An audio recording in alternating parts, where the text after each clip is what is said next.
Okay guys, untuk rating, Osdap boleh bagi 8/10 guys untuk nasi lemak ayam rempah ni. Kalau korang tahu kenapa Osdap buat nasi lemak ayam rempah ni last kali, sebab dia adalah best seller dekat sini. Ramai orang minat dengan nasi lemak ayam rempah ni. So jom kita try dia punya sambal dengan nasi lemak dulu. Bismillah.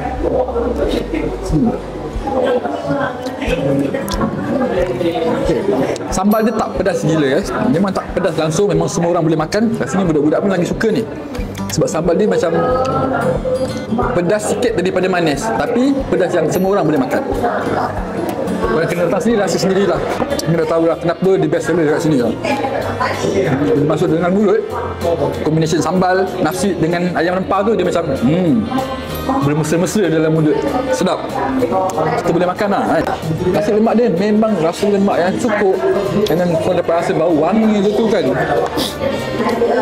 Memang makan dengan selesa lah. Bagi orang Sedap, this one is a perfect dish lah kalau kita nak berjimat lah, kalau Sedap cakap tadi.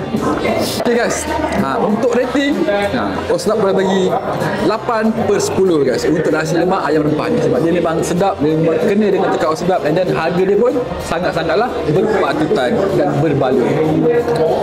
Jom nak makan semua ni sampai habis. Korang tengok je lah Osdap makan, okay?